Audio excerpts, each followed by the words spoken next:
we go. What is happening?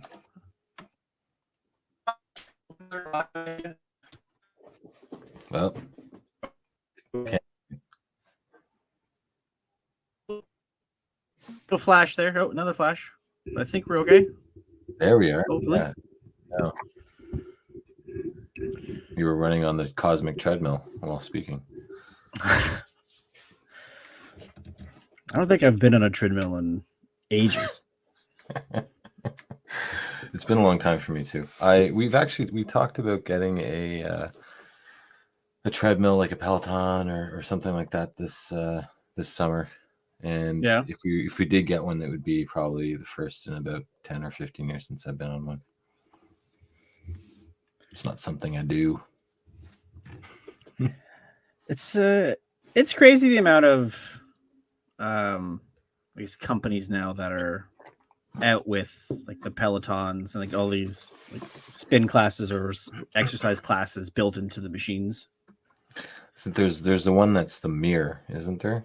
Where it's like it's like like Lululemon has the mirror. Oh, is it Lululemon? And then there's that tonal, which is like the same sort of thing. It's like I haven't heard of that apparatus strapped to the wall. Peloton's not been doing too well though with their bottom line as of late. But that's the thing though, right? Is that when COVID was in like the trenches of COVID, that was the thing to do, right? We couldn't go anywhere, so buy a pet, buy a bike, buy a treadmill. So their sales went through the roof. And now that people are able to travel again outside of their own postal code, could cause. It seems too that we also are in an age where if somebody were to buy a device like a Peloton or an Instapot, if something negative happens on a beloved TV show, then that product has got to go. It's true. Overreaction. Yep. I would concur. Association of a real device with a fictional program leads people to panic. I don't know if we're gonna get one, but we might. I don't know, to be honest. It was. Do you want one? You know what? I think I'd be more inclined to do exercise more often, but we do a lot of biking in the summer and go for a lot of walks in the summer as well. So it's really just those winter months that the only exercise we really get are walks and skating in the backyard. So we're more summertime people than anything. So as the warmer weather's coming closer, it's not something that's on the top of my priority list. You have to. Which my wallet thanks me for. I'm sure. So you have to work out like Rocky IV montage in the snow.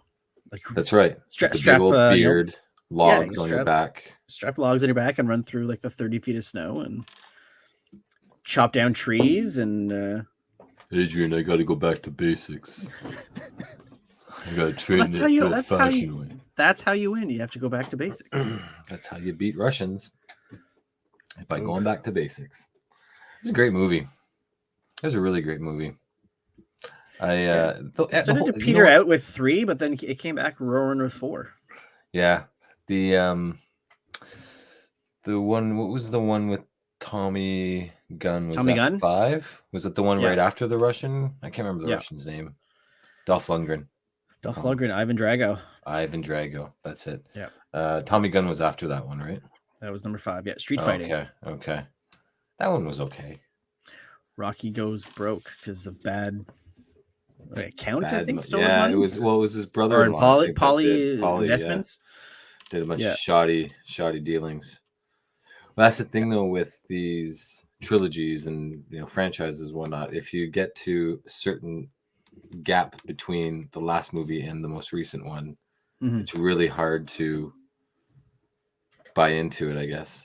Maybe it's just Rocky. Maybe it's just the fact because he's a boxer, and maybe they did a fair transition of him going from fighting to coaching, so you can kind of justify why there would be that amount of time in between the movies. But if it didn't have that that ease of maybe making it more believable, then it would be difficult for it to pass. Like the first couple makes sense. Like you have the underdog fighting the champ. He loses.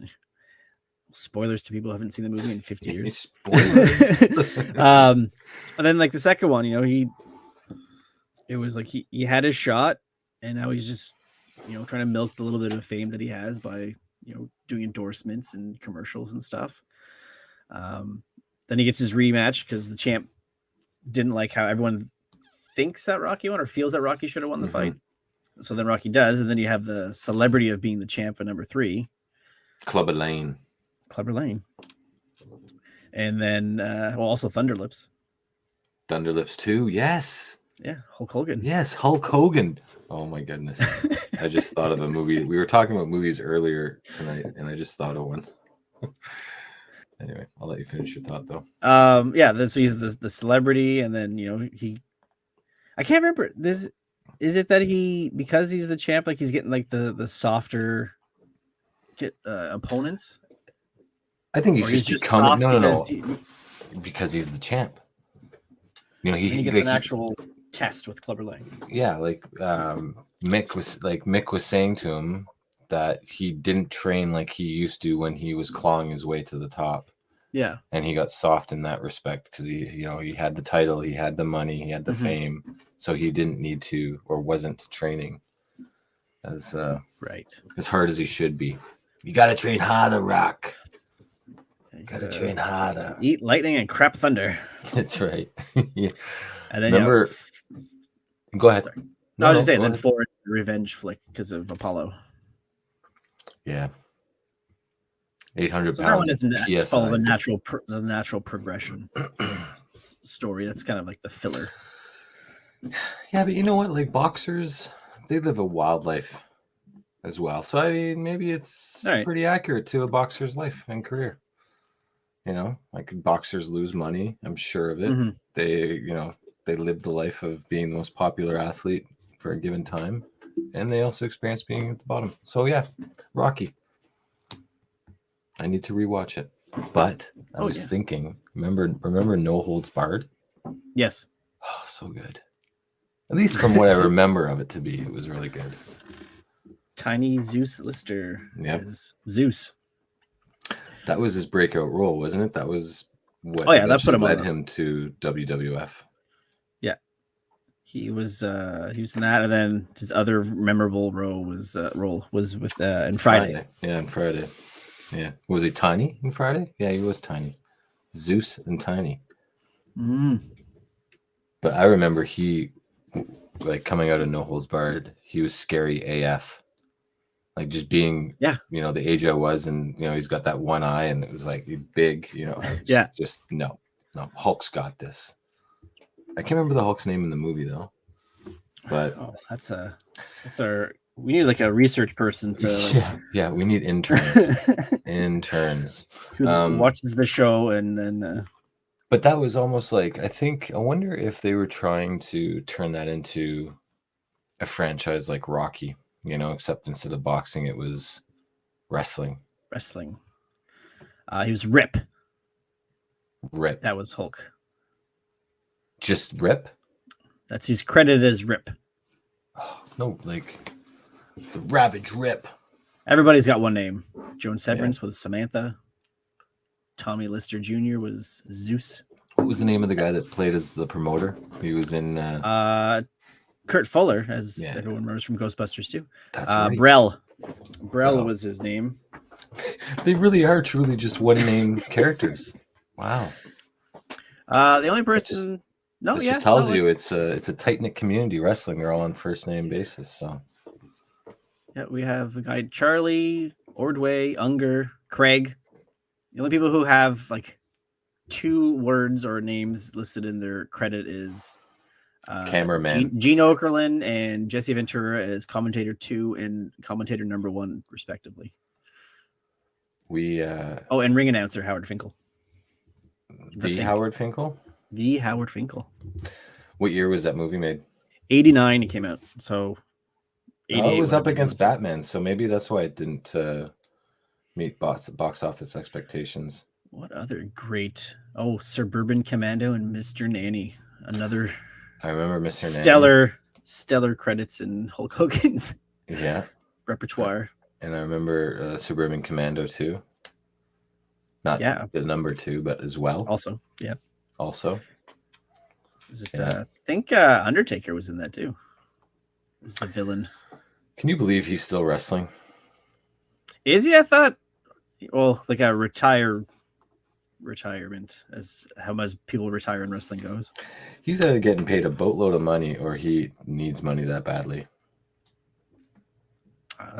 There is very few people that I think are as great in terms of the wrestling world as he is. You not mean just the longevity, or just career wise, not just longevity, but like he is very like everybody knows who Taker is. Mm-hmm. Like he's up there with Hogan and like a Ric Flair. Like, he's top 10 for sure. And like to reinvent his persona so many times and still crush it. And just have like the name to carry it on for 30, what feels like 35 years anyway. I could be wrong, but I feel it's closer to 40 than not. Yeah, I don't know can't remember when he started. Definitely he was going strong when I was a kid. Yeah, because it was what was his manager's name? Was Paul Bearer. It was great. Yep. So clever. It was. For the gimmick too of being an Undertaker. Who was the other? There was another manager. It was Brotherly Love, wasn't it? It was Brotherly Love. Yeah. He had the ponytail. He was always sweating. He was a big his face was always red. Always red. Yeah, it was almost like the tie was choking him. He was that red. Yeah. And then there was the mouth. I remember the mouth. Mouth of the South.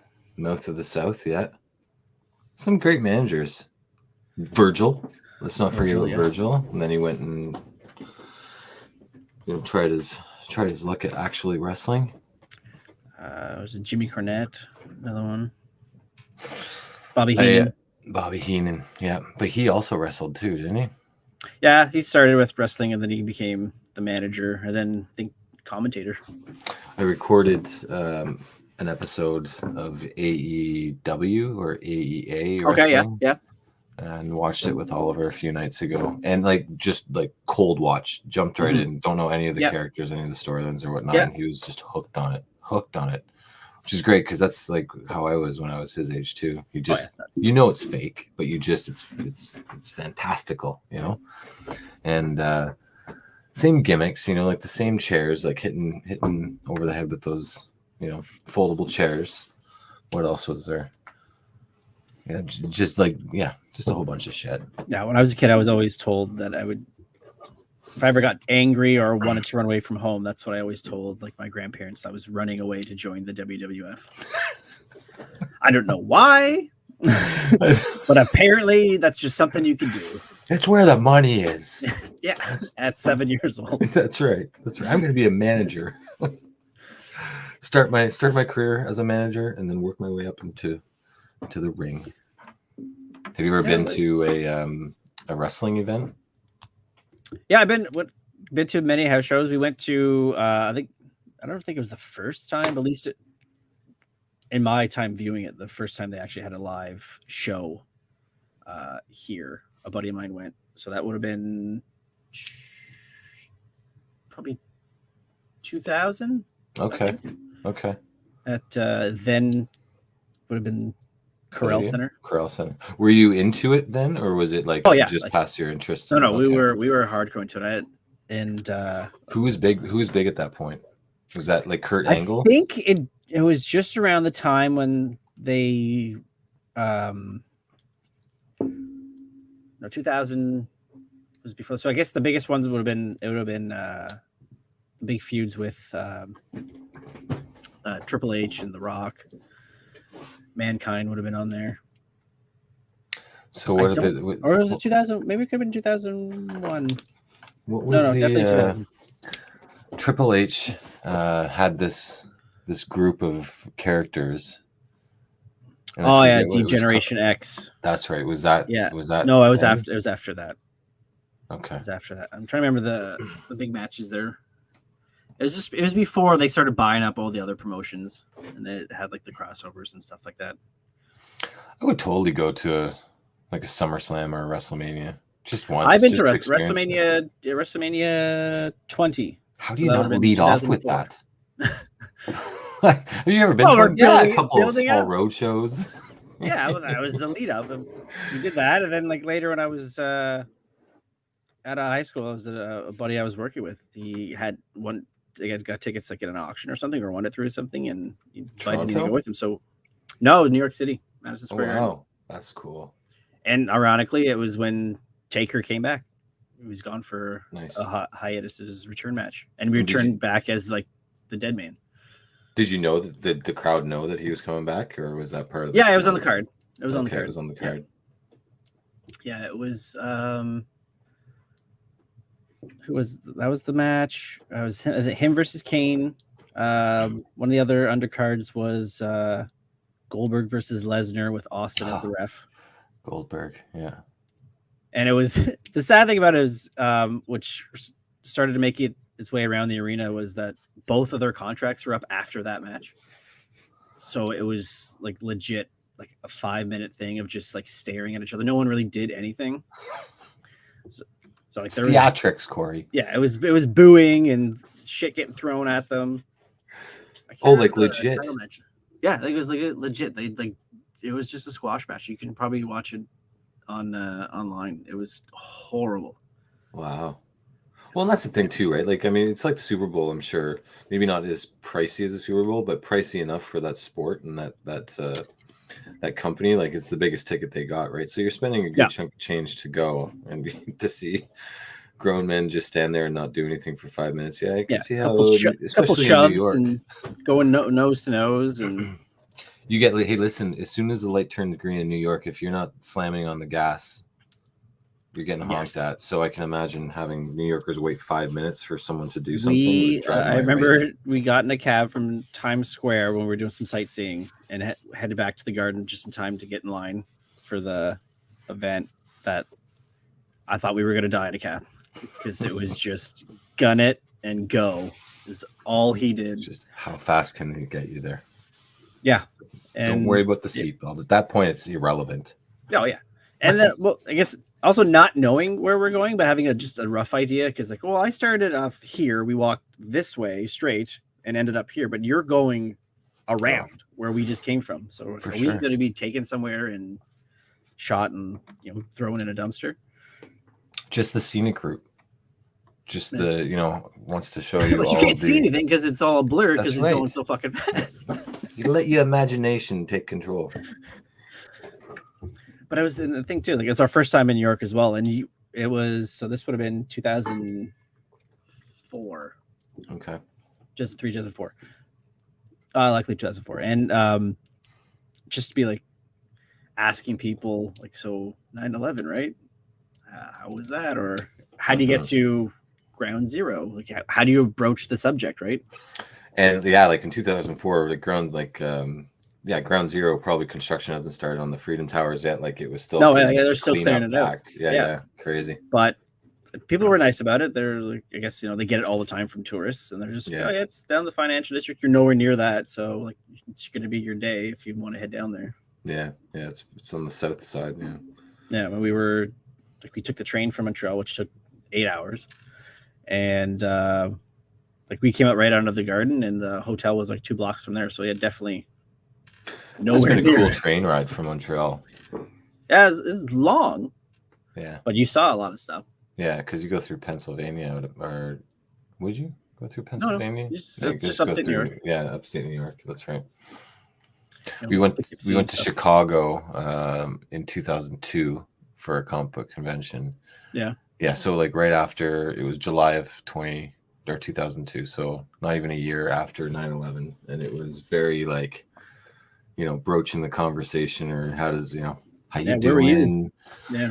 Where were you exactly? Getting across the border was, difficult and long and whatnot, which is to be expected. But yeah, it was probably would take some time for them to heal, like even in 2004, right? Especially in New York. So it's great almost city, like talking to somebody after like a divorce or breakup. How's it going? Do you need anything? I want me to set you up with Linda in accounting, or she puts out. So, puts out. Yeah, she's been known to fluff up the ledger, if you know what I mean. She crunches those numbers, if you catch my drift. Yeah. So Big Man's birthday was yesterday. Amazing. Yeah.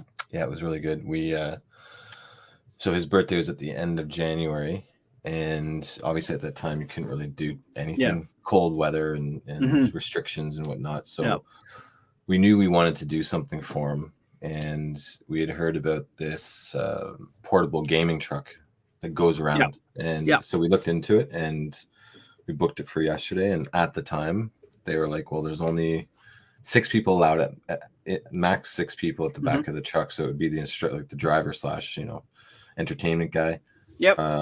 Oliver, and then his 4 friends. So we did that yesterday, and it's an hour and a half. So he parks on the driveway. We just need to provide an outlet, and the game for 90 minutes. And it's great because we're just inside chilling. It's not like there's a party of 5 crazy kids running around the house.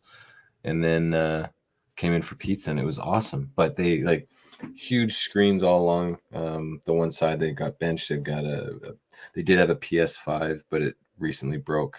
They had an Xbox, they had a PS4, they had a Switch. I think that's it. Are there any other consoles that are out there that I might be missing? I don't think so. No. But and they play music if you want to. It's amazing. It's amazing. And then in the summer months, they don't do it in the winter because it's a big trailer. But in the summer months, they have a massiddle trailer that fits up to 20 people. So you can for corporate events or bigger birthday parties, weddings. Not weddings. Who would want to do a fucking wedding? I would. Yeah, maybe fair enough. Yeah, fair enough. Only the cool kids. Yeah. But yeah, so they have a bigger one. They just don't use it during the winter. But it was it was great. They only do it at night because Summer went to a party and the same thing. It was at 7:00. Oh well, I don't know. We were the last appointment for of the day. Yeah. But he was saying that he came from Barhaven, so the other side of the city. For those not in Ottawa. But yeah, I think they go wherever all throughout the day. Cool. You know what? If I were sending Oliver to a birthday party and he was done at 7:30 on a Sunday night before school, I'd be like, fuck, it's just gonna throw the whole routine. Yeah. But when we had it, it was like, not our kids. So you deal with that tomorrow. Yeah. Yeah. So you get good. Yeah, exactly. No, it was great. We and it's a bit on the pricier side of things, given it's only an hour and a half, but we justified it by thinking that he hadn't had a proper birthday party in 2 years. And he's at the age where a birthday party like this is one that his friends and him will never forget. It will build a base or a foundation for their friendship, you would think. And so I was like, let's just do it. Let them have fun. So I asked him today if he had talked about it with his friends. He was like, we basically talked about it the whole day. I'm like, there you go. Perfect. So play some Mario Kart on there? The Mario Kart. I think Mario Kart was on there. But now I want to do it for my birthday. So right. Yeah, we have Parker's party on Saturday coming up. He's having the Bat, and I think it's Wall Crawler coming. Where, as dressed as Batman and Spider-Man, or no, the Bat and Wall Crawler. Okay. Their official names on their website, despite the picture looking like famous characters. Right. But same thing. It's an hour, and it's this or a house payment. But the same thing. He hasn't had a party with his friends since this all started, so they need it, right? Yeah, and that's when we got phone calls where someone was just asking. It's you're doing this. It's a lot of kids. This is the first thing they've done that's for them in 2 years, almost 3 years. Mm-hmm. How many kids are you having there? Right now it looks to be with him total right now 8. Okay, that's a good number. Yeah. So the Bat and Wall Crawler come to the house and they come to the house. Them? They enter. They lead the party for the hour, and then the second hour will be here's your cake, open presents, go home. Perfect. Yeah. I immediately think of a video I saw where there was a Spider-Man that was entertaining kids at a birthday party, and he went to go do a backflip, pardon me, and he landed awkwardly on his head and knocked himself out. I hope that doesn't happen. Or I hope that does happen. And then you put in the costume and step right in. If I get to have the costume, then yes, I will fill in. No, my job is to take the girls as far away from here so he can be with his friends. Nice. Have the day just to himself. That's well, wicked. 2 hours. We were doing an escape room this Sunday. Oh yeah, Barhaven Escape Junior, I think it's called, with some friends. Oh yeah, they that opened that like I think last summer. Oh, is it that recent? I think so. I think that's the one. There's a kids one and an adult one in the same venue, but it's like this big venue they created for that. Yeah, we're doing the junior one at 11:30. So Jade's taking my youngest to the Disney on Ice. We're going to on Sunday with her friend. Are you going to the 11:30 one? I think it is. Yep. Yeah, that's the one she's going to. So friends of ours have a daughter and a son. So Jade and her friend are taking the 2 boys, and then I'll be going with the husband and their daughter, and then Oliver to go break out of some room in 10 minutes. That's right. You heard me correct. 10 minutes. 10 minutes. Done. The benchmark has been set. Yeah. Yeah. Oliver's like, or not Oliver's friend was like, so what happens if we don't get out in 45 minutes? Like, well, you're stuck here. Yep. They don't let you out. God in them. That's what you have to do. You either you break out or you stay in there. Do you want to live here? No, maybe. Then you will test all 50 of those keys on that chain. One of them's got to work. I haven't done that, and I don't know if I'd want to. I don't. Well, maybe I do. I might be claustrophobic. I feel as though that I kind of am. Like there are times where if I'm laying in bed and I'm wrapped up, and if I can't get out of the blanket within a certain amount of time, I start to freak out. Yeah, I feel. So I don't know how I can feel like seeing the timer, knowing I cannot leave at that point, but knowing that I can leave because they will let you out. So but I don't know if I'll be able to handle it. I don't know. Do you feel you would do a better job with friends or with strangers? I think strangers, because if I freak, they don't know who I am. And if it's with friends, they would never let me hear the end of it. But do you feel like you would freak less or try harder not to freak with strangers versus friends of yours where you're like, I'm just going to go crazy? No, I think it would be the opposite. I think it would be, again, they don't know me. So, and now with COVID, you're masked up. They won't even know my face. Yeah, that's true. Yeah, they're none the wiser, right? Yeah. They're like, throw in like a fake British accent, and who is that guy? Who is that English gentleman who lost his cool? Think of like Marge Simpson when she's like, "Let me off the plane! Let me off the plane! Let me off the plane!" That would be me. Although I did handle a plane going to Vegas into LA. That like being up in the air for 6-7 hours. No, I used to love flying. I don't love it anymore. I think now it's because I know what could happen. Like when I was a kid to go visit my dad, I was like, I'm a kid. It's cool. You could look at the cockpit and the pilot's flying the plane back in the day, but now you can't. So you're just left to stew and think about what could happen. And now that I'm an adult, it's like, okay, this turbulence is not good. I am worried. But statistically speaking, you're more likely to die in a car on the way to the airport than on the plane. That's what they say. As per Lloyd Christmas, Dumb and Dumber, 1994. Such a great movie. The best comedy of all time. And what was the other one? Oh, yeah. Rain Man. Where he's just saying, like, Qantas is the only airline to not have a crash, like, in the history of, like, flights. Really? I think it's just an Australian airline, so that's the only place it flies. It's from, like, Australia to the mainland and back. It doesn't go all over the world. So I guess since your routes are so small, the likelihood of you having a crash is minimal. Yeah, that makes sense. I've flown to Australia. That was a long flight. I imagine. I just got drunk though, and is it like 18 hours or something? Well, we flew. It was when I was living in Calgary, and we flew from Calgary to Vancouver, and then Vancouver to Sydney, and then Sydney to Auckland because we were boarding a cruise in New Zealand. Yeah. And so from Vancouver to Sydney, I want to say it was like 15 hours, 15 hours, and I just drank because that was the only way that I could pass out and get through it. Yeah, that is one thing I would never do as a cruise. I despise the idea of being on water, away from land, and it's not because of Titanic. You just don't like not having I don't that like control. water. Yeah. I had a near drowning experience once, but that I just didn't like it. Not just because of that, just in period. Bad experiences with water. Though. That could. Well, I've had like a lot of like flooding issues with homes and stuff.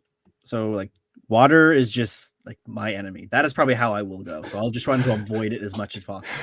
You just see you're in the shower just swearing the entire time, like just get me out of the shower. Yeah, if like the bottom starts to fill up because the drain's clogged, out I go. Yeah, that's it. Yeah, no baths for this gentleman. I don't care if I stink. So I have to hit up the slides for a little bit. So, Deadpool 3 has a little bit of an update from Ryan Reynolds.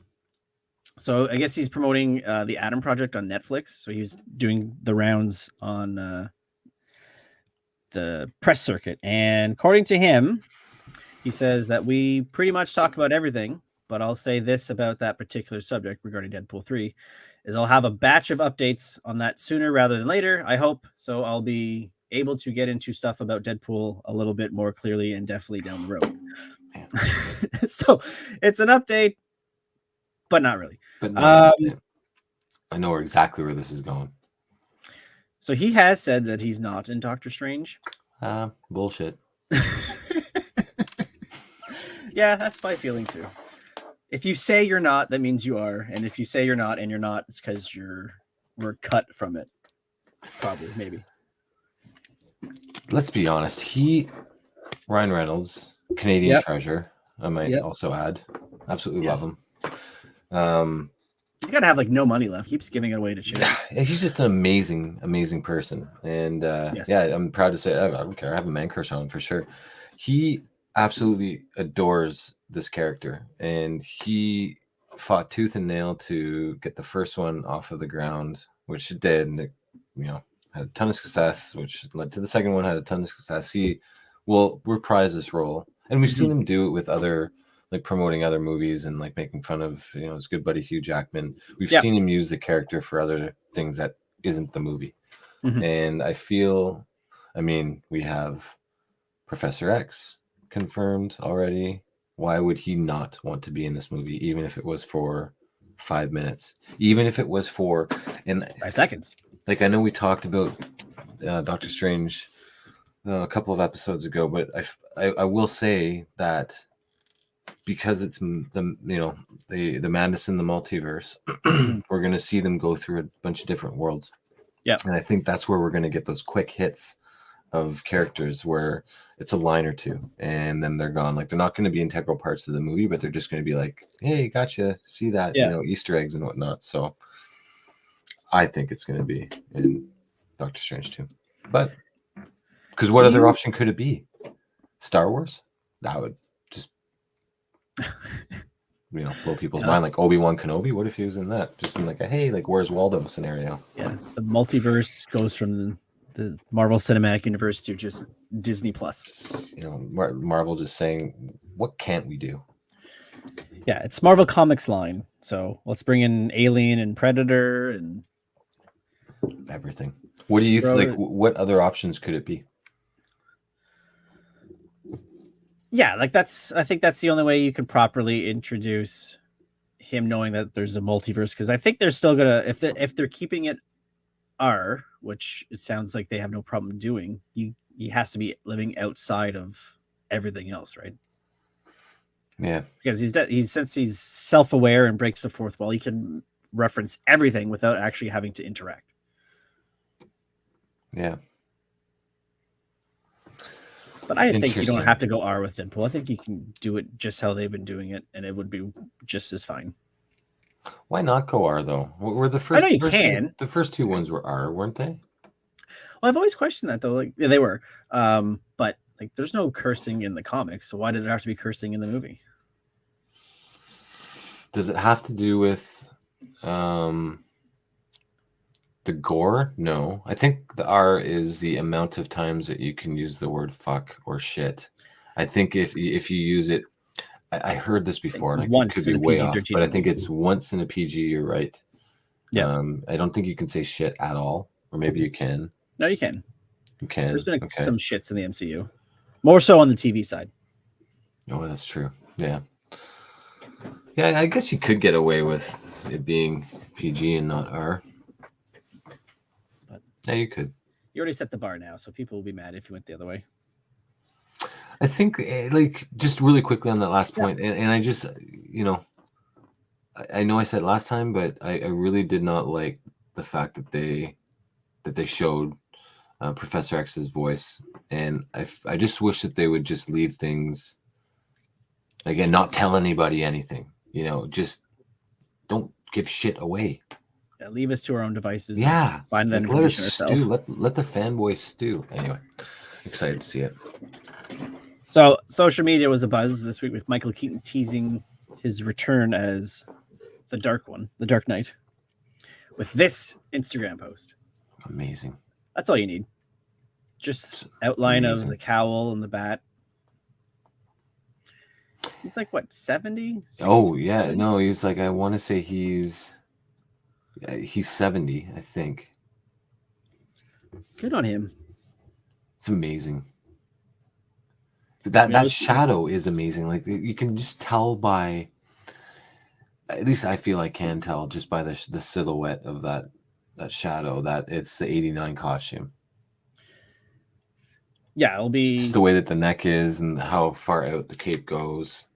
Yeah, it's amazing. It might be a slightly updated one just for for sure older grades, but yeah, I'm sure they use the same mold and stuff. Does he reprise the role in like a Batman Beyond role where he's like the older? That's my thinking. He has like the mentor, the guy, like is the Ned, the man in the chair. Yeah. Even though they did try to show that in the Crisis on Infinite Earths crossover for the Flash TV show, there was the Kevin, what's his name?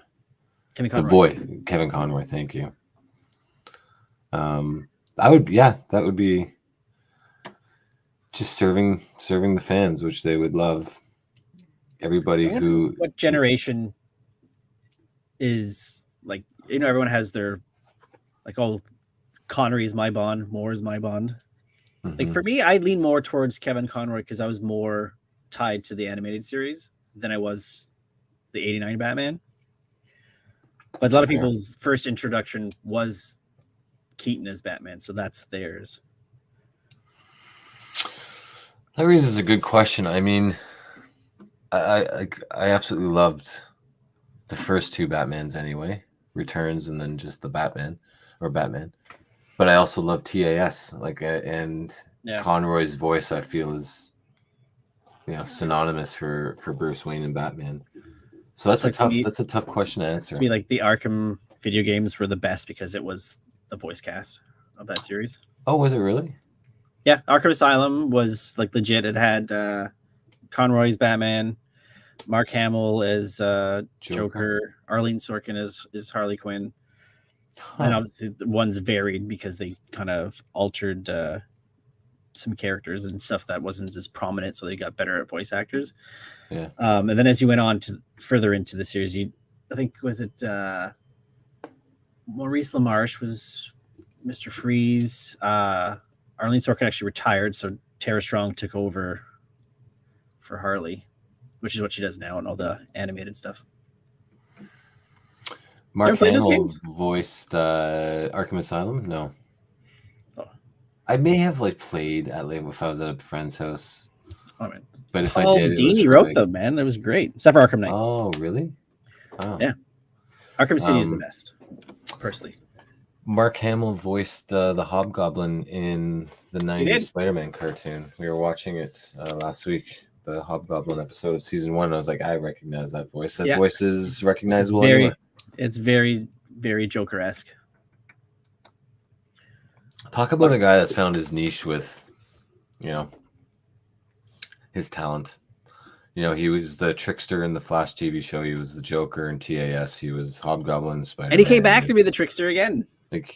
He was then in the yes, John Wesley that's right. Ship original, Yeah. and he was also in Grant Gustin's. Like he's really like cemented himself as, for someone, you know, who's never written a comic book or anything. He's just an actor. Like he's up there as one of the most, you know, goats of And you know fandom. his contract with Lucasfilm for those movies. What do you got? That one clause he had in there. What was it? One of everything. So they make something, they ship one to him. Oh, that's so he's cool. got warehouses of toys that are just in boxes, like lunch boxes, shit. You name it. He has it, and it's just sitting in a warehouse. See, you know what his first mistake was? You should have asked for two of everything. One that you can unbox, one that you can keep one sealed. You can play with, one to give it to your kids. Idiot.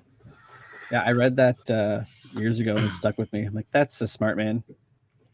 So this picture, because we digressed a little bit, but this picture, do you think it looks as though he's wearing it? Yeah, there's two shadows. Two shadows. That's so sick.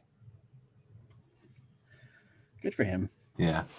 I'm glad he's coming back. Whoa. It's amazing. All right.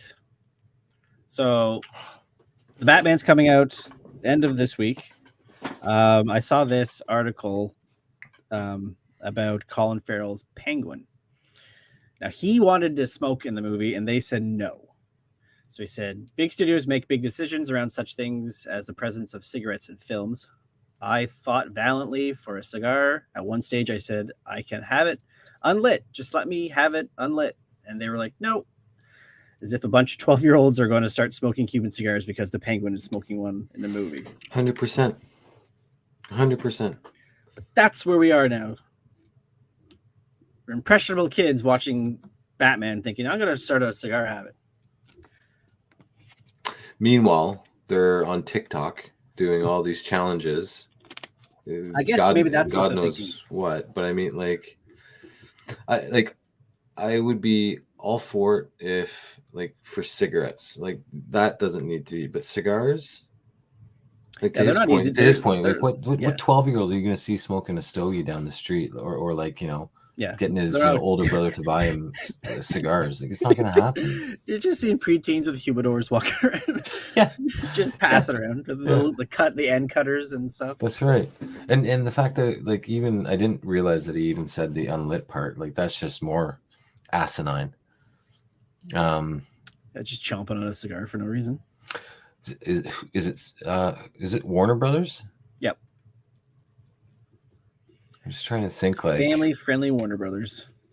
What other properties they have that are family oriented? Anyway, regardless, I think it's stupid. It's absolutely stupid. Like, is it not supposed to be a super? Meanwhile, you've got, and I haven't seen any of the trailers except for the first one when it first came out, so I don't remember a whole lot of the movie. But I do remember that there were scenes of Gordon and others, like, investigating murder scenes where, like, I think they were like people's hands tied behind their backs. It was gory. The lighting was like very eerie and dark and whatnot. Yet you're worried about a fucking cigar. That's true. Like, it just makes no sense. Like that first shot in the first teaser, like legit, there's a guy's head completely covered in duct tape. Yeah, like I think people were more likely to do that than get a cigar. You're either a dark movie or you're not.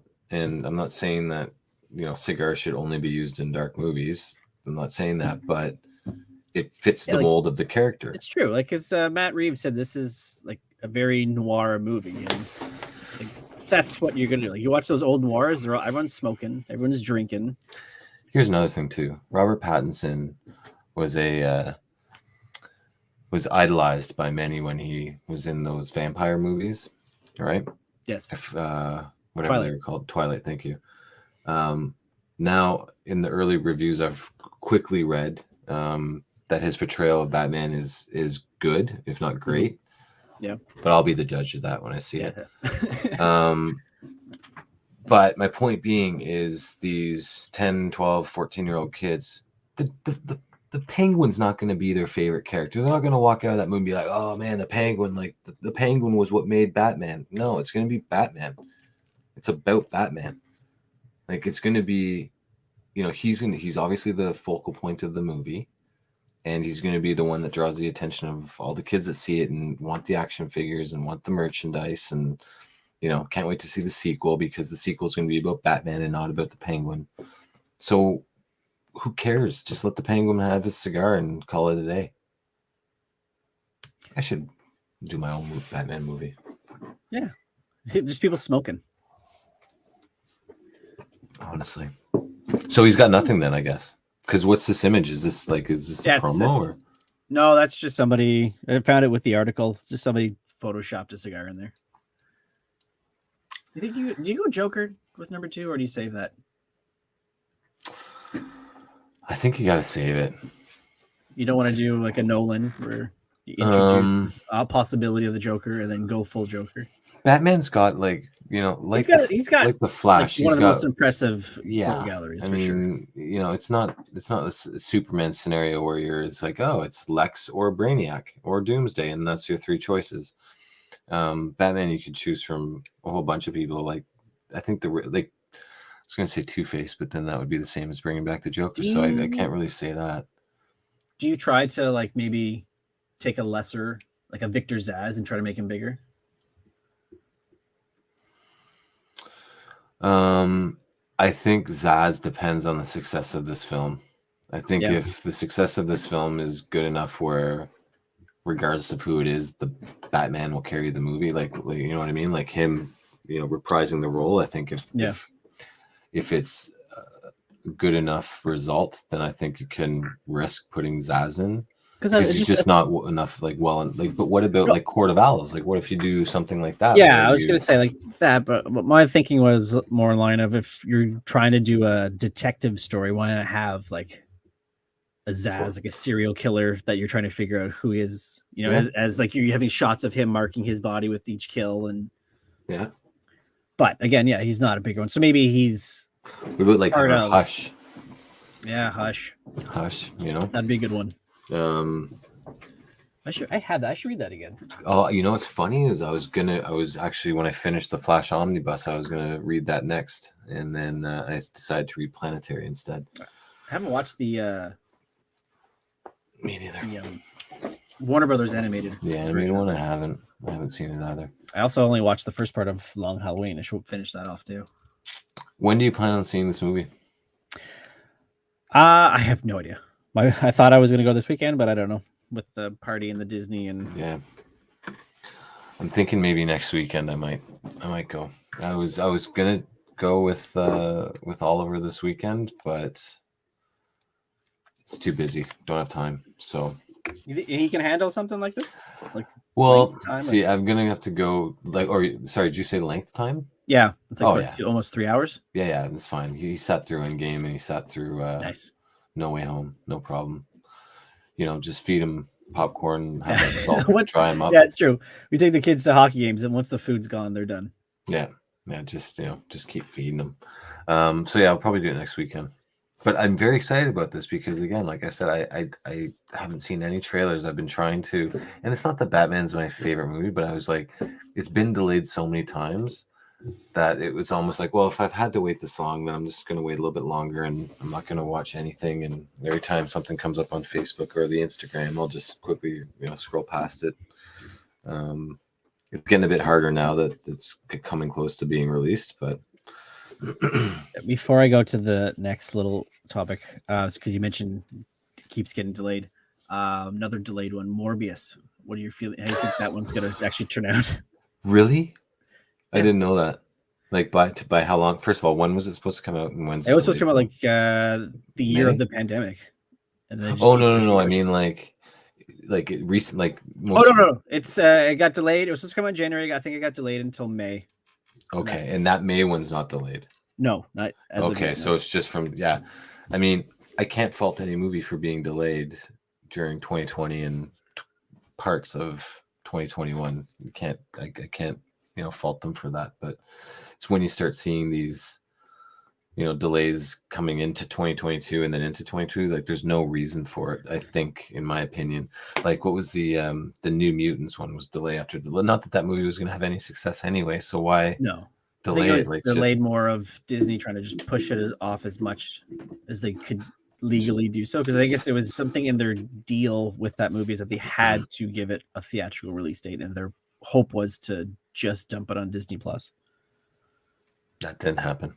No, I think it quietly went into theaters. Mission Impossible 7 is another one, which I'm really I really want to see Top Gun Maverick. Oh, and that one too, yeah. That's the one I'm of those three I want to see the most. Although I like the Mission Impossible franchise. No, I can't see honestly what Sony's thinking with Morbius to keep delaying it. I think you could have probably got the same amount of success by just throwing it on a streaming platform. I don't know. And then people who are jacked for it though. I wonder if they wanted to have it be released closer to No Way Home. It was supposed to come out before No Way Home. Yeah, what was that? It was supposed to come out before No Way Home. Yeah, so why wouldn't you want to wait till after? Unless there was going to be... That's my questioning of what story were they going with if it was going to come out before and now they're putting it after. Yeah, who knows? How does it tie? You know what? Like, honestly, Sony, just sell your stuff back to Marvel and let them handle it. Like, thanks, kids. We've got it from here. They really don't want to for some reason. Who, Sony doesn't want to sell? Sony doesn't want to. No, of course. They took their help. They helped fix things a bit, and now they're going to go, okay, well, we got it from here. And let's be honest, when they acquired those characters in the early aughts or late 90s, they paid pennies on the dollar for those character rights. Because Marvel was in such, deep water with their finances that they basically sold away the farm for nothing. And now that they've, but I do believe that there's a clause. There's something like where after a certain amount of time, it might go back to Marvel, but I could be dead wrong. Yeah, I don't know if it's the same as with the other studios where you have to have movie in production or at least starting to get things on the roll after so many years. Yeah. Because that's what happened with Daredevil, right? They had a project they were just going to throw out there and then it didn't work out and they let it lapse. Sony did have that with the Spider-Man characters, and I think that was part of the reason why Venom was originally made, was because there was that time between Spider-Man, like Amazing Spider-Man 2 and Venom, which I think would have been the next one, that they had to make a movie just to keep the rights to the characters. But anyway, Sony doesn't know what the hell it's doing. It's like DC. Yeah. With the exception of Batman. Can't do no wrong with Batman. No, you Did you hear about this with Charlie Cox? Novation? So he heard through friends that when he showed up on screen in No Way Home, people went nuts. So he snuck into a screening, and then he says here, so it's funny. I got so many text messages and so many calls about the moment where he's revealed in the movie. And his nephew sent him a recording of everyone cheering. So he snuck into a movie theater where he lived and literally stood in the corridor, and it was just dead quiet when he popped on screen. Said I must have been in one of the only movie theaters in America that was dead silent, and it was packed. So it was a real anti-climax. Can you imagine just like hearing this, and then you go check out yourself, and then it's just nobody in that theater gives a shit or knows who he is. That's just really bad luck. Oh, he said too, like his wife was with him, and like she had her phone out to record the whole thing. Oh no! And then it was just. We're gonna put this on Instagram as soon as it's done, okay? Yeah, and then he's shit. Like, where were they? Like in Louisiana I don't think or Alaska or who knows? But and he's not wrong. I think I was the only one that was going nuts when I saw him. I went nuts too. I think he wasn't in the movie long enough, and no, he should have been. And to be completely honest, so Americans aren't the brightest of peoples. No, you lie. And we were all led to believe that it was Matt Murdock who was in the precinct with Peter when he was being questioned. Yeah, because of arms. That's right, and it wasn't him. Because of arms. Yeah, that's right, because of arms. Just like anyway, but they threw him in when I don't think you were expecting it. Maybe you were, maybe you weren't. Like, I can't remember. I feel like I may have had like an inclination that he was going to be in that scene when they were talking to a lawyer, but maybe for someone who's not as learned as you and I, it might have just went completely over their head. Maybe. And they missed it, or maybe they're too busy smashing their face with candy and popcorn because it is America. America. This is America.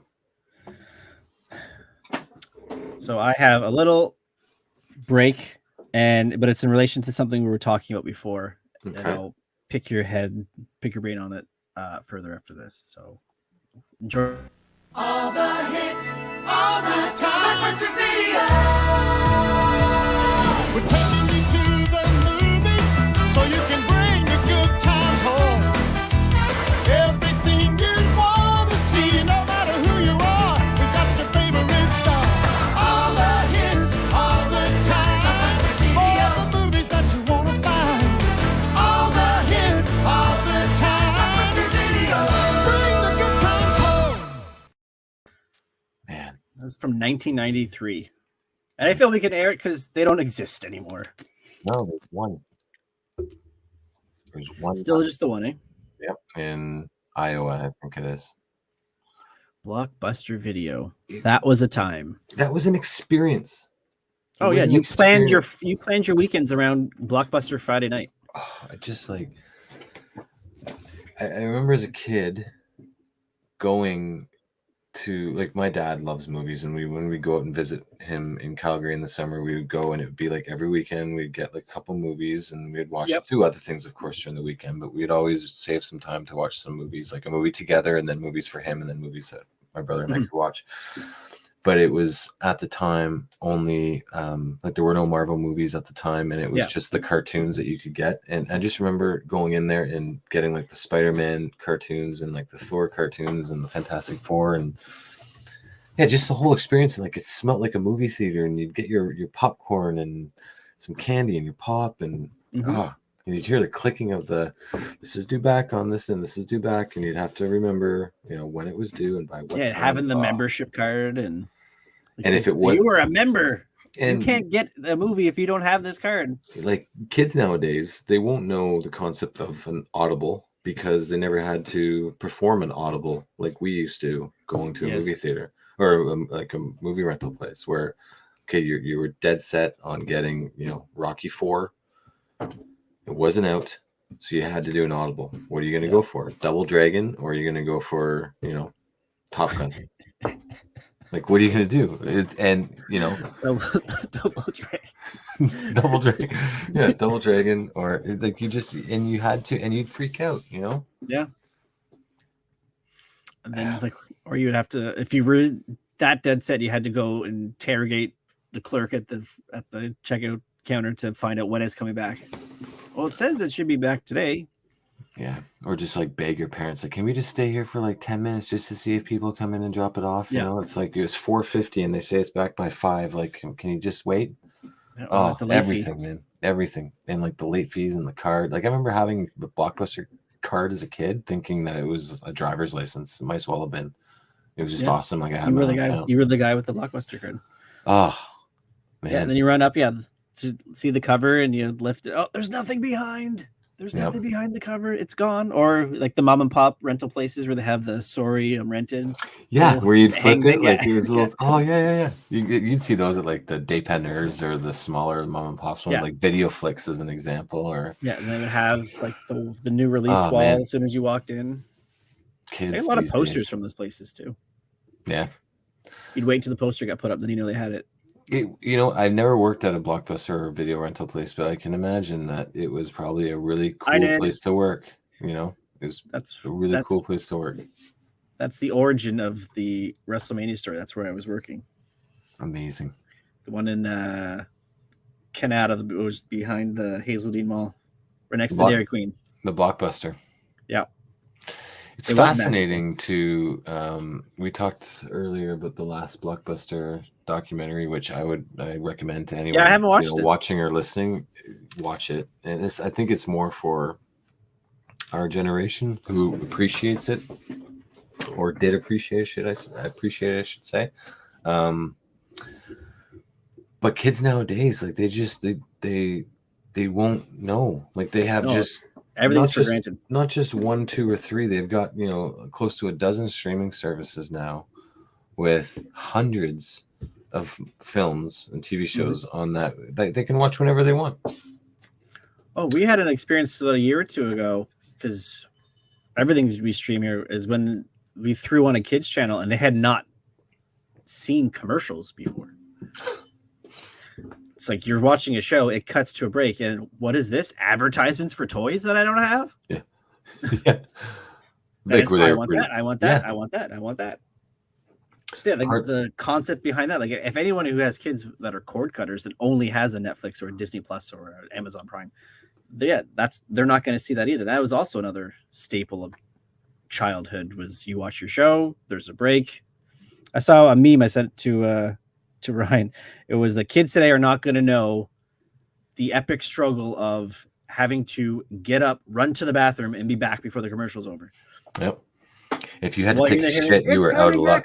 And then you have to hop over furniture in order to get back before you miss something. Yeah. Or you had to take a piss, or you wanted a snack. It was like, well, which one's it going to be? Like, I guess I'm going to have to wait till the next one.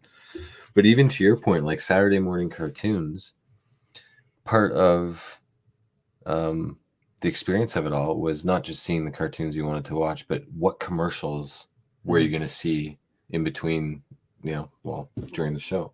If it was Christmas time, you'd be like, oh, this is okay. I got to, break these down. I got to remember this, yeah. And you just, you'd almost live vicariously through those commercials, you pretending to be that boy that's playing with the Transformer or the, superhero toys or whatnot. Yeah. They won't experience it. Or even going back to Blockbuster, renting a movie, and for some people, knowing what else is coming out, you got from those videos because they tacked the trailer or the ad or coming soon to home video like right at the beginning. Yeah. So that was the internet. Could you imagine kids nowadays losing their shit because they have to wait for a movie to rewind? And it's like, I was thinking that's where you're gonna go. Yeah. We can't start this right away. No, we got to wait like 45 seconds for the movie to rewind. I know. And they can't select scenes or chapters or whatnot. They have to fast forward it, and oh man. And then if you pause and unpause, there's like that delay where for the audio kicks back in, so you like may miss what they say, so you got to rewind it. So amazing. And you can't speak to the TV back then. No. Everything was manual. Yeah. I mean, Christ, depending on the TV you had, you might even have to get up and manage the volume from the actual TV itself and not from the comfort of your seat. Oh, I did like how like my grandparents had this separate rewind device. It was like a car. You put it in and then push the car down and then rewound the tape faster. Amazing. So you know what? Knowing now that you've worked at Blockbuster, I'm assuming it was Blockbuster you worked at. You have to watch this documentary. Yeah, I kept meaning to, and I just forgot about it. I want to watch it. Yeah, just do it. Just put it on. Did Ashley work there or like? No, but she like that was her thing. That was the Friday night go to Blockbuster, rent a bunch of movies. 100%.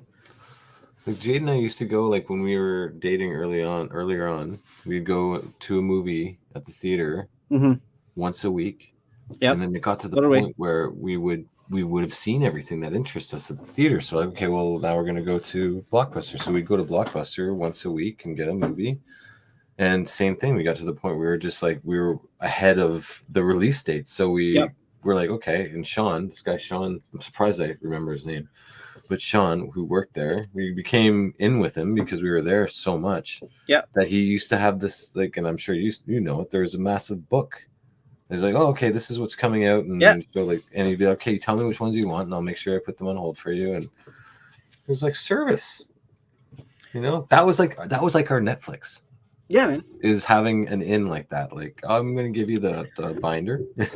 Yeah, like when I was there, like part of the perks of working there, obviously, was the Mondays you would break down a bunch of the new releases to sell as previously viewed. Okay. So you'd be in the back, basically watching whatever as you're breaking these down. You taking the discs out, putting them in the rental box or the the original case. Oh, phone ringing. That sounds like a phone from Blockbuster. So you would Did you set that up? no. So you would take like one of the rental cases. You would throw in. So you grab one of the original cases that the DVDs came in. You put them in there, then you tag them for sale. You stick them on the shelf. The next day, now that you have all these old rental cases, is that you would have the print off of all the new releases that are coming out. So you would stuff those cases and put the discs in from. So you could basically watch those movies before they're released the following Tuesday. So you get them all prepped. But when you work there, yeah, you get paid to do this. But one of the perks is you got to have up to 10 rentals free. And because you're obviously breaking everything down the week before they come out, and you have the shipments that are in, so you basically got the week rental like the week before they came out. So like let's say when I was there, like Too Fast and Too Furious came out. So I had it at home watching it before anybody had a chance to watch it themselves. Because they're not out to rent yet, right? It's amazing. You had to have it back before obviously they went out to the public. Yeah. How long did you work there for? I co-opted in high school there. So I guess 2 years if you count that. So 1 year working and then the previous co-op experience. Crazy. Oh man, like just I'm a very nostalgic person. I'm nostalgic with movies. I'm nostalgic with music and toys, cartoons. I'm very nostalgic, and I get very passionate speaking about it because I just everything about Blockbuster and Video Flicks and West Coast Videos and that whole experience, everything was nothing but positive for me, and it brings back good memories of the hunt for the movie. And I think the only negative one was if you'd have to choose on the fly a different movie to watch or rent. Oh, so yeah, I'm glad you brought that up. I'm glad you played that commercial. It was what 20 2000, yeah, 2003, so almost 30 years ago. 1993, sorry. 30 years ago. Jeez. Crazy. Yeah, so like they had the little standee, right, with the calendar on it.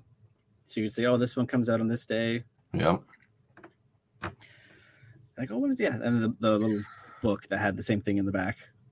Well, and like Blockbuster, when they were on the outs, when they didn't really know how big Netflix would be, but when it was an option and they had to diversify their their portfolio. Yeah, you'd start to see toys and different things on the shelf. Like I bought a couple of Xbox controllers from there. Yeah, Xbox games and whatnot too. And that was another thing too. Renting video games from there. Video games was a big part of it. Was like, and you would. And that one you were more likely to get a miss than a hit because there's so few copies because the games are so much more expensive than the bulk rentals for the TV. And I want to say that I remember video game rentals were longer. You had them longer than you did movies. I think a new release you might have had for 48 hours, say. Yeah. And I want to say like a movie, it would have been like 5 to 7 days. That's right. Yeah. So you'd be like, okay, I got to finish this game in 5 days, or just pay a $5 late fee. Like, what am I going to do? Oh yeah, late fees. Late fees. I remember that was a big thing when they got rid of those to try to compete with Netflix. Man, that's what Netflix was, mail order, right? Basically, almost like those Columbia House. That's what you rent your movies through mail. Do you know that they still offer that? They do. I know. I don't know. It's more for the roll spots, right? You know what? Maybe you would want to do that just to keep it alive. I'm just thinking like keep maybe the rentals alive. Maybe you're the type of person, and I know I'm guilty of it, where I just I jump from show to show to show or movie to movie. Yeah, and whatnot. I get maybe if you do it that way, then you have no choice but to finish what you're watching before you move on to something else. Yeah, and it does, like you said, it keeps not the appointment of it, but it keeps the commitment to it alive, right? It keeps the, like you said, the nostalgia. It keeps that, brings you back to a simpler time where I'm physically taking something that I have, placing it in a device, sitting down, going out of my way to switch the input to this, load it up, press play, versus just click, click, click, boom, put it on, and then I'll just take off into the kitchen. Do you think that, because everything is cyclical, right? Like everything comes back, and whether it's just a quick fad or it comes back to stay, do you think that the experience of going to a store to rent movies or video games will come back?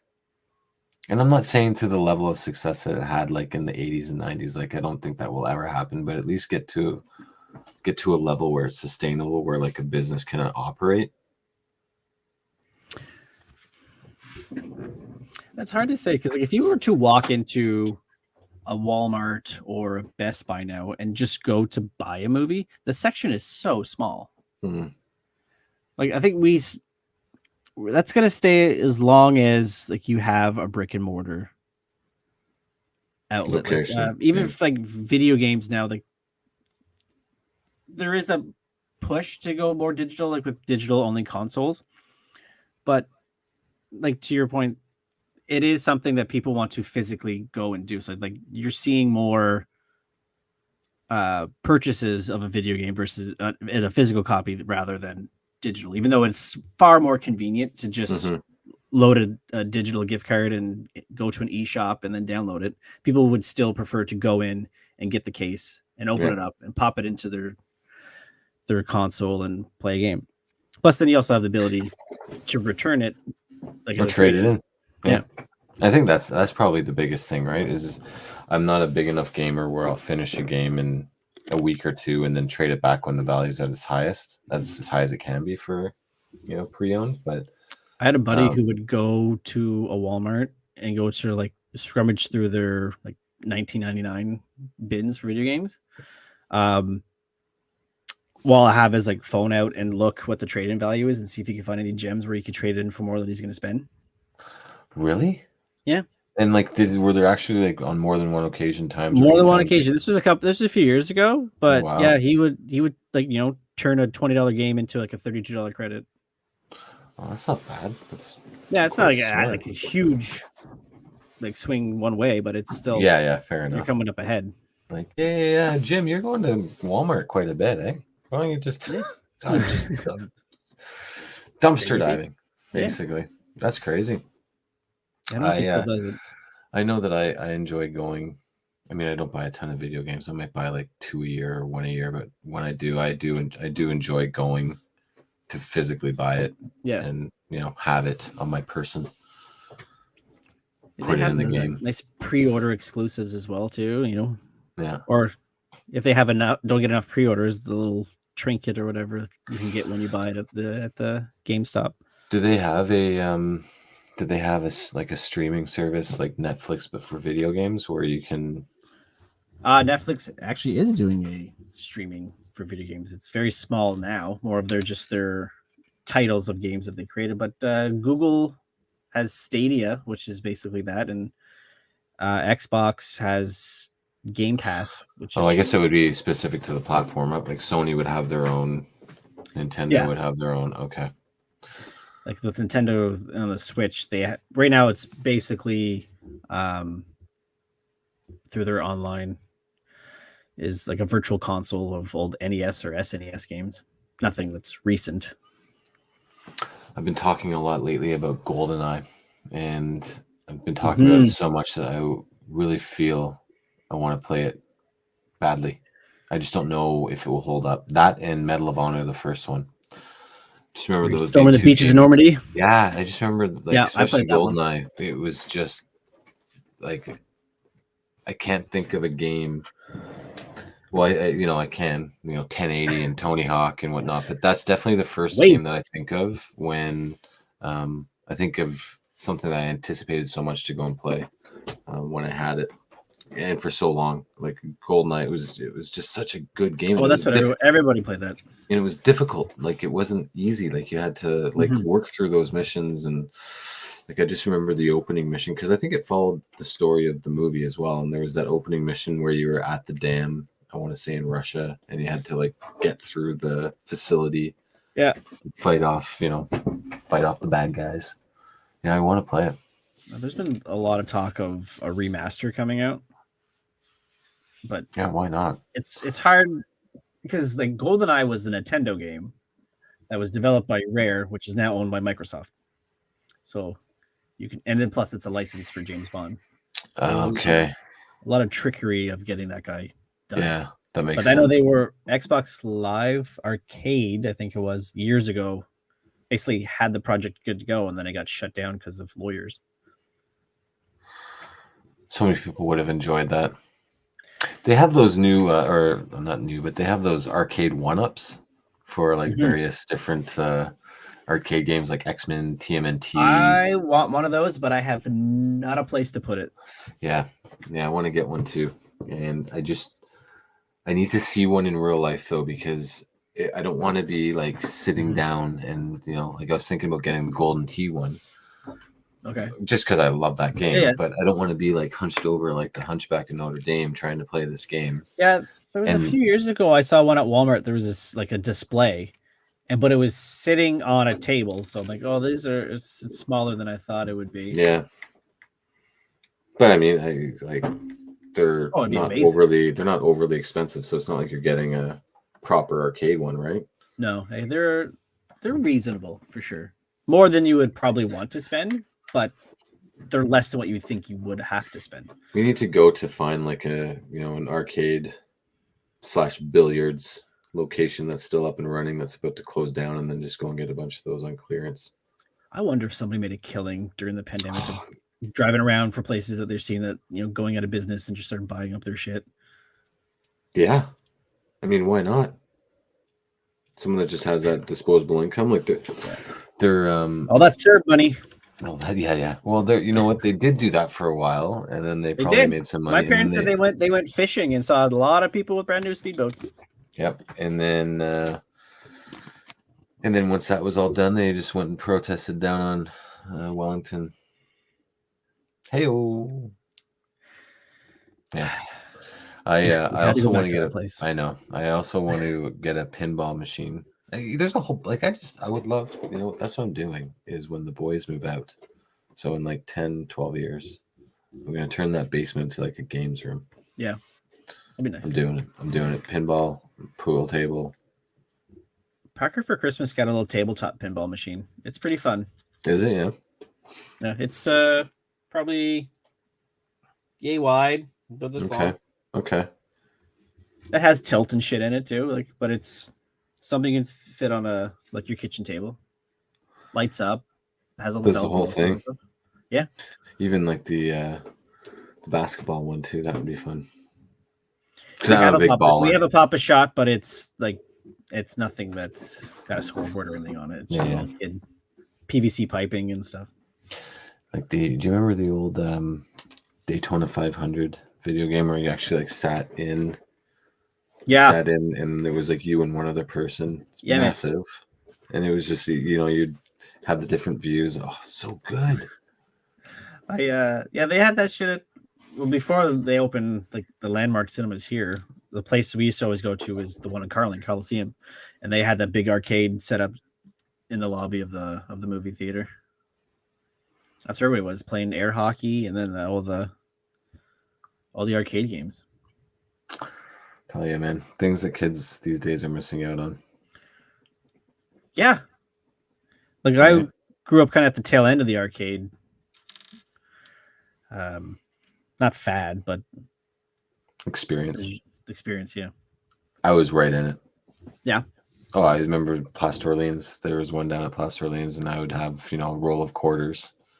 A $10 roll of quarters. I'd go down and that would be how we'd throw our Friday nights away. It was just going to play video games, and so good. So yeah, 100%. You need to watch Stranger Things. That is legit. The first episode of season 3. It's what's what they're going to do.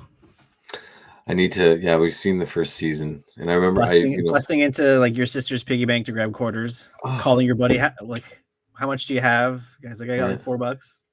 That's good. That's 16 games. We're good. Yeah. Unless you want to play the more expensive ones, and it was only 8 games. But yeah, you were a baller if you walked in with a roll of 10. And maybe a full roll, legit, 40 quarters. Yeah, $10. If you had a roll of 25 loonies, whew, You would buy have that place. been a god there. You could have any girl that you wanted in that place. Yeah, There wouldn't be one, but you could. yeah, and you could be lending out loonies to your friends and then just running interest on it. So they'd have the Vic running as soon as they borrowed a loony from you. Well, next week it's going to cost you $1.25. But if you want to play now, I'll give it to you. Savage. That and the fucking Dickie D. That was where your quarters went. Yeah, it's true. We've been living here, I guess, 9 years. Once did it come by. Yeah, it's very hit or miss, eh? Used to be all the time when I was kids. And then, yeah, intermittent. And now one time in 9 years that I've seen it. I thought I would see it more in the city. Almost all the time in the summer when I was a kid. So we are coming up to our third summer in this house. So we moved into this house July of 2020. So this will be our third summer. And we don't have a Dickie D guy, but we have the truck that comes by. And so the 5 or 6 houses around my house here all have young kids about the same age, give or take. But that truck fucking stops like right on my driveway, like basically right in front of my driveway. And it's there for what feels like forever. So I'm working away and just like, hey, I'm not leaving. Are you going to come out and buy something? And then everyone, the person from down the street comes and I should be, earning interest off that. Like, give me a free ice cream. For like blaring that repetitive song. Like if I was driving that thing, I'd lose my mind. Yeah, 100%. I mean, for 8 hours a day. The story would end with, and then he turned the gun on himself. Just give me the damn number. That's think of Harry and just give me the damn number. Yeah, it all comes back to Dumb and Dumber. It always does. You can relate anything back to Dumb and Dumber. No word of a lie, and my wife thinks I'm an idiot for doing it, but every single time that I make a plan with Michelle to see a movie, we always do the 7:45 or 7:45 bit. So like, what time's the movie at? It's at 7. So we'll meet at 6:45. I'm like, oh no, I got something to do. How about 6:45? It's like, oh, I don't know. And then we'll just keep it going. Just any variation. Like, oh, how about 15 of? I don't know if that works for me. How about 2 hours to 8? Yeah, pretty much. That one, and then even when we'll grab like a drink or a popcorn at the theater, and it's like you grab like the medium or large or something, like, or you get to grab the large and it's massive. Like, I think I got the small, or I thought you wanted to get the large. Every time we'll see like 4 or 5 movies a year. Just randomly like big gulps, eh? All right, cool guys. Yeah. See you later. Sack of marbles. Traded for a sack of marbles. Yeah. Anyway, PD. great movie. I can't bring myself to watch the sequel just because I have the movie. It's my favorite movie, so I can't bring myself to watch the newest one. You just want to see them how they bastardized the whole thing. Yeah. I mean, there's only been 2 movies that I've walked out of.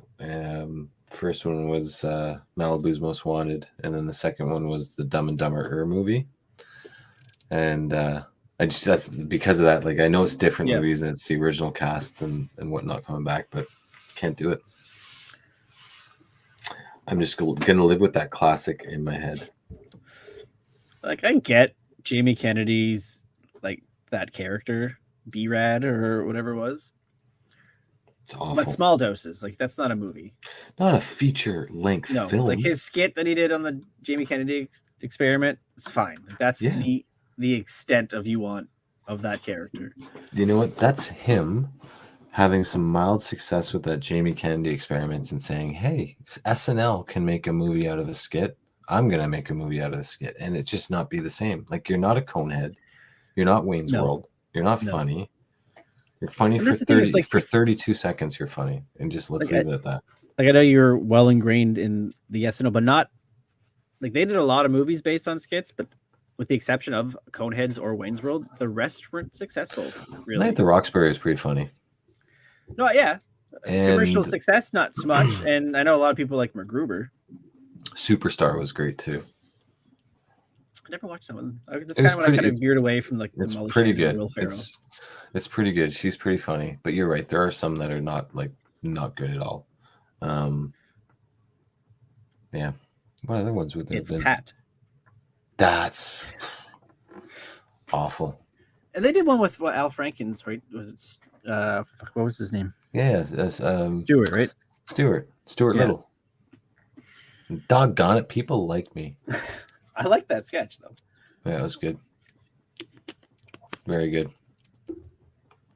But yeah, it's hard to go back. Like that's the one thing with Dumb and Dumber is that while it's completely outlandish and like they're bumbling idiots, it's just they play it earnestly, Mhm. and they're like sincere in everything that they're doing. Like they're not treating it like they're not being over the top. Mhm. They're not like wink wink to the camera. They're honest throughout the whole time. Yeah, they're just obliviously dumb. Yeah, like what happened That's here? great. Some young filly break your heart? No, it was a girl. Oh, Yeah.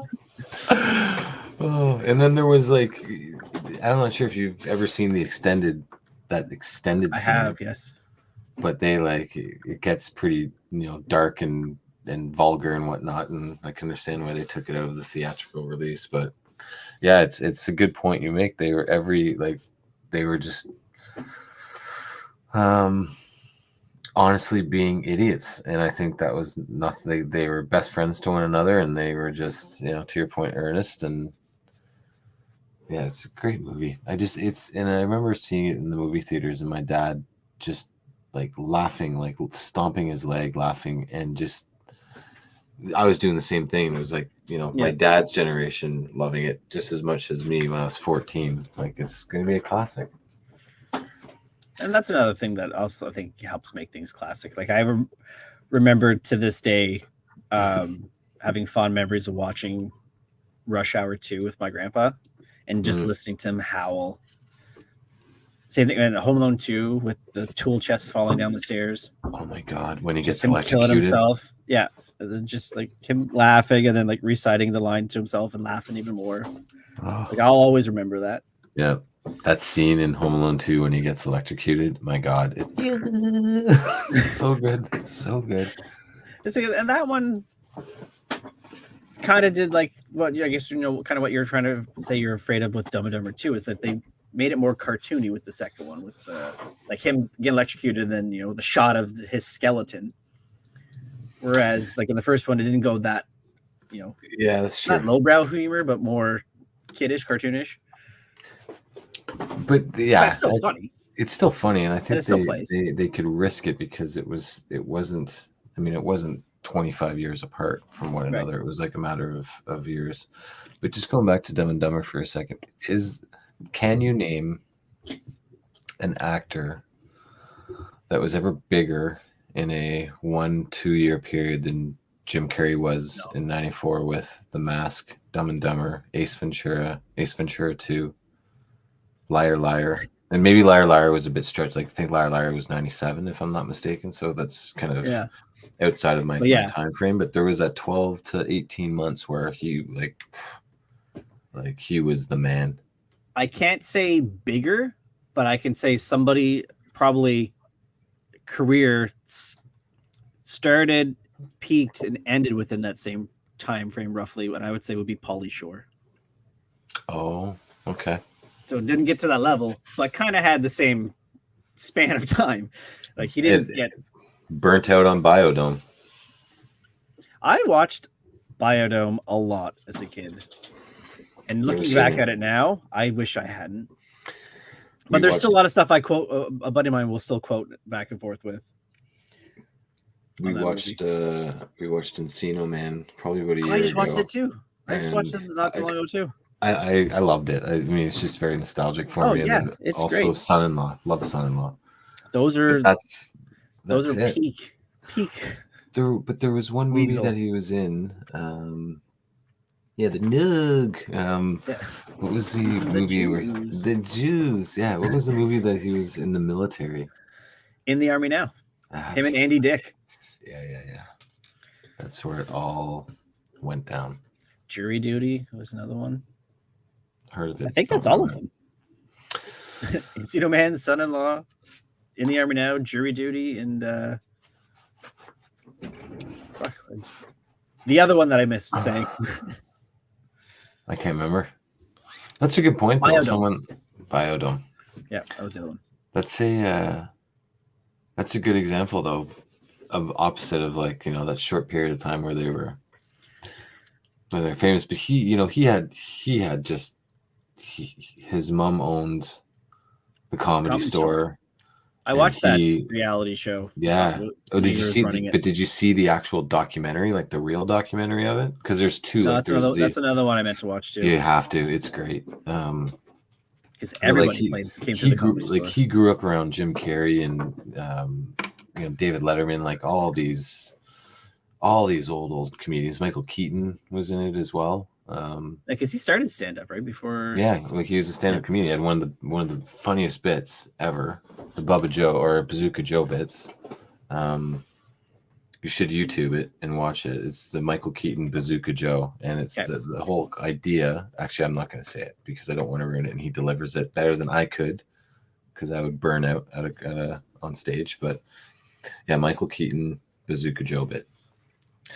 Anyway, yeah, you should watch the recommend for this week. That's this week's internet homework for you listeners out there and viewers, I guess. Never thought about that. Gotta pedal the show. We do a lot of visuals now. That's awesome. Video is the medium. We're gonna have to do more like analysis and trailer watching and stuff. I'm 100% up for that. Which is like ironic because when we first started, Michelle and I, with this, his big thing was trying to do more video. And I was like, well, you know, podcasts, people listen to on their phones, they don't need to watch anything. But the more like this has gone on, and I find like, because, you know, it's not in the same places and stuff like that, having like the slideshows or the videos and stuff like that is it's a lot more fun and you know, makes it more interesting and easier to you know, get across what we're talking Florida Man, trailers, comic news, like it's everything. Why not? We have the technology. We can rebuild them. Has the Obi-Wan trailer come out at all? Should be soon because the show is airing in May. See, that could be something that we watch on this here podcast. I wonder how much it would tie into like stuff that has popped up in The Mandalorian or Boba Fett that you have not watched yet. No, I should probably get on that then.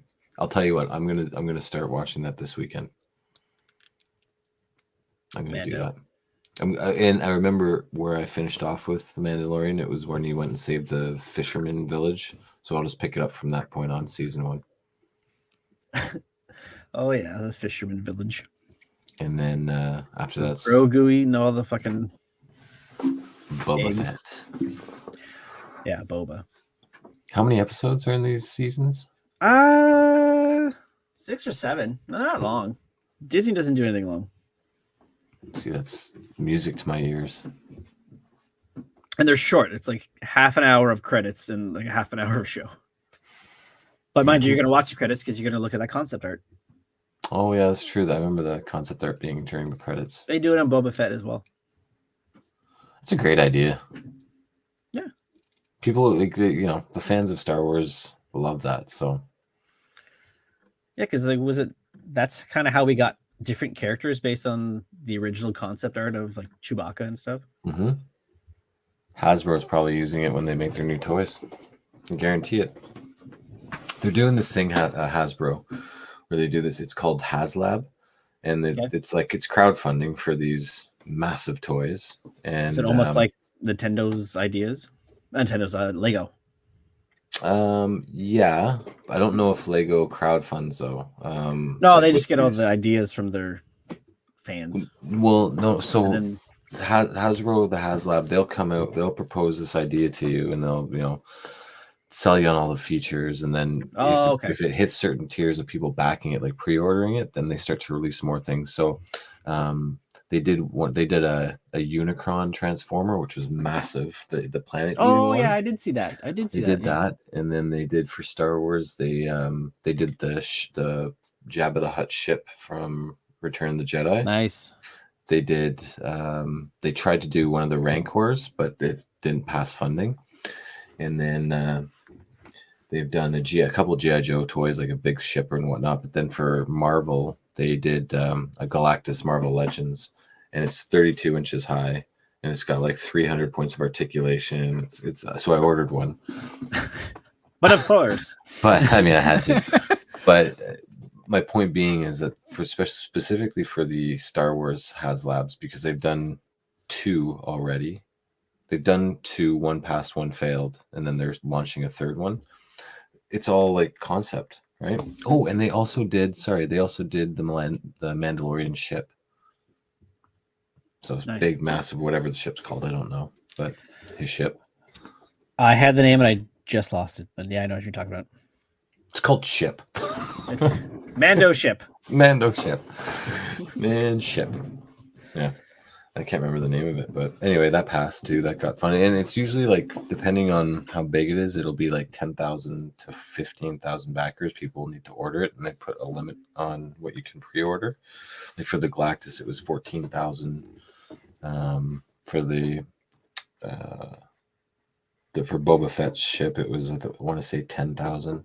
So they're not like crazy amounts, but when they get near, they Yeah, you start to think release. 14,000 sounds like a lot, but it's not really It's in the grand not. scheme of things. Like when all of the people that collect it out there, but they're not cheap. They're like anywhere from the $2.99 to $4.99 kind of thing, right? But it is also $2 to $4. 100%. But you get the exclusiveness of it, right?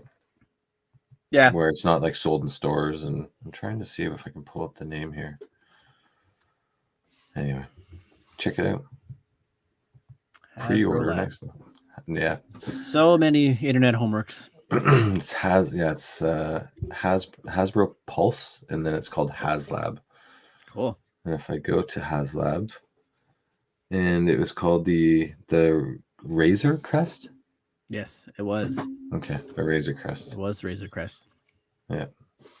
So, anywho, like that's one thing I always question about Star Wars. Like when we first started, we had Luke, Ben, Owen, like those are the names. And then now listen to like you have like Mandalorians, Din Djarin, like all these. Like, yeah. Why did we have to go so obscure? I just think it's like Bail Organa. It's from one end like all the way to the other. Like there's no middle ground. Like it can't be. What's Mando's name? Din Djarin. See, why can't it be like John Din? Yeah. So you're kind of like inching your way back closer, and then next time it's Harry Fett, and then you know. No, he got Boba. You got Boba. It's a good point though. Like with each movie, it got more obscure. I'll text George and see if you know. Yeah, like Han. Okay, so for the North America, it's a little out there, but when you're over like with Hans and stuff like that over in Europe, that's okay. Then Lando. Come on. I wonder if it's just as simple as they're having a few drinks, getting excited for production to start, or they're writing the script and like they're really buzzing because they're clipping along at a good rate and they feel like the story's got something, and then they're like, Han, Lando. Yeah. I'm sure that story's been told somewhere, but I would love to hear like what's the origin of that name, like Obi-Wan, Yoda. Well, except when we first introduced, it's Ben. That's right, old man Kenobi, Ben. What are you searching there? Just some other obscure, stupid names. Like Bib Fortuna, this Jabba the Hutt's like right hand man. Jar Jar Binks. No, we don't talk about Jar Jar. We don't. It's like Bruno. We don't talk about Jar Jar. Yeah, we don't talk about the first 3 episodes. Well, like again, like you have to, like, with the exception of Anakin, which again, to me, when you know like the fate of a character, doing a prequel means nothing because there's no stakes.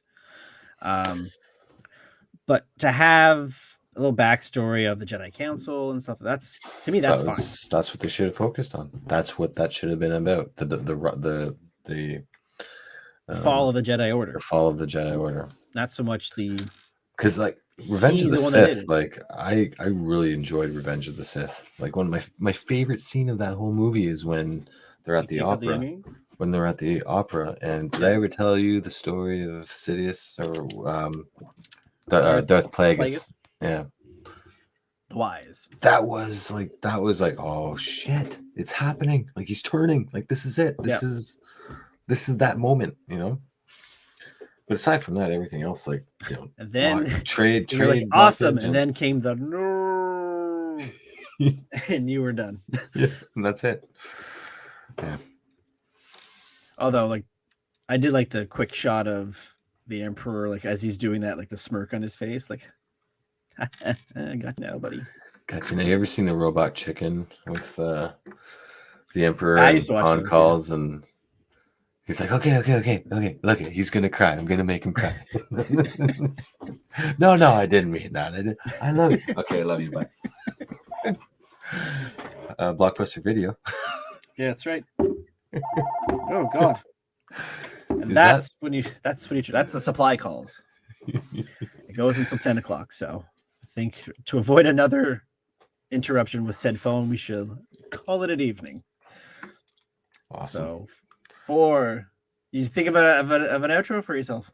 I haven't. Okay. More homework. More homework. For Steve, Cory, money, to keep it casual. See ya.